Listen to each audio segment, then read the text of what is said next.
پھر جب حج کے تمام ارکان پورے کر چکو تو مینا میں اللہ کو یاد کرو جس طرح اپنے باپ دادا کو یاد کیا کرتے تھے، بلکہ اس سے بھی زیادہ۔ اور بعض لوگ ایسے ہیں جو اللہ سے التجا کرتے ہیں کہ اے پروردگار ہم کو جو دینا ہے دنیا ہی میں دے دے، اور ایسے لوگوں کا آخرت میں کچھ حصہ نہیں۔ اور بعض ایسے ہیں کہ دعا کرتے ہیں کہ پروردگار ہم کو دنیا میں بھی نعمت عطا فرما اور آخرت میں بھی نعمت بخشیو اور دوزخ کے عذاب سے محفوظ رکھیو۔ یہی لوگ ہیں جن کے لیے ان کے کاموں کا حصہ یعنی اجر نیک تیار ہے، اور اللہ جلد حساب لینے والا ہے۔ اور قیام منا کے دنوں میں جو گنتی کے دن ہیں اللہ کو یاد کرو۔ اگر کوئی جلدی کرے اور 2 ہی دن میں چل دے تو اس پر بھی کچھ گناہ نہیں، اور جو بات تک ٹھہرا رہے اس پر بھی کچھ گناہ نہیں۔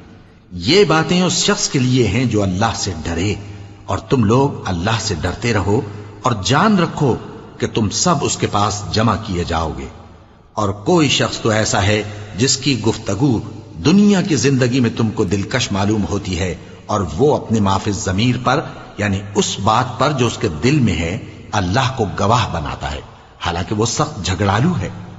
اور جب پیٹ پھیر کر چلا جاتا ہے تو زمین میں دوڑتا پھرتا ہے تاکہ اس میں فتنہ انگیزی کرے اور کھیتی کو برباد اور انسانوں اور حیوانوں کی نسل کو نابود کر دے، اور اللہ فتنہ انگیزی کو پسند نہیں کرتا۔ اور جب اس سے کہا جاتا ہے کہ اللہ سے خوف کر تو غرور اس کو گناہ میں پھنسا دیتا ہے، سو اس کو جہنم کافی ہے اور وہ بہت برا ٹھکانہ ہے۔ اور کوئی شخص ایسا ہے کہ اللہ کی خوشنودی حاصل کرنے کے لیے اپنی جان بیچ ڈالتا ہے، اور اللہ بندوں پر بہت مہربان ہے۔ مومنو، اسلام میں پورے داخل ہو جاؤ اور شیطان کے پیچھے نہ چلو، وہ تو تمہارا کھلا دشمن ہے۔ پھر اگر تم احکام روشن پہنچ جانے کے بعد لڑکھڑا جاؤ تو جان رکھو کہ اللہ غالب ہے، حکمت والا ہے۔ کیا یہ لوگ اسی بات کے منتظر ہیں کہ ان پر اللہ کا عذاب بادل کے سائبانوں میں آ نازل ہو اور فرشتے بھی اتر آئیں اور کام تمام کر دیا جائے؟ اور سب کاموں کا رجوع اللہ ہی کی طرف ہے۔ اے پیغمبر، بنی اسرائیل سے پوچھو کہ ہم نے ان کو کتنی کھلی نشانیاں دیں، اور جو شخص اللہ کی نعمت کو اپنے پاس آنے کے بعد بدل دے تو اللہ سخت عذاب کرنے والا ہے۔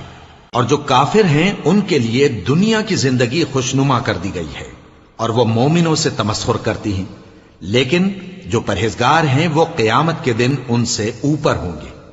اور اللہ جس کو چاہتا ہے بے حساب رزق دیتا ہے۔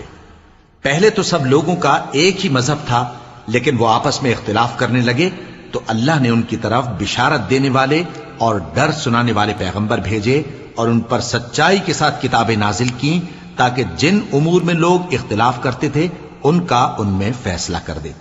اور اس میں اختلاف بھی انہی لوگوں نے کیا جن کو کتاب دی گئی تھی، باوجود کہ ان کے پاس کھلے ہوئے احکام آ چکے تھے، اور یہ اختلاف انہوں نے صرف آپس کی ضد سے کیا۔ تو جس امر حق میں وہ اختلاف کرتے تھے اللہ نے اپنی مہربانی سے مومنوں کو اس کی راہ دکھا دی، اور اللہ جس کو چاہتا ہے سیدھا راستہ دکھا دیتا ہے۔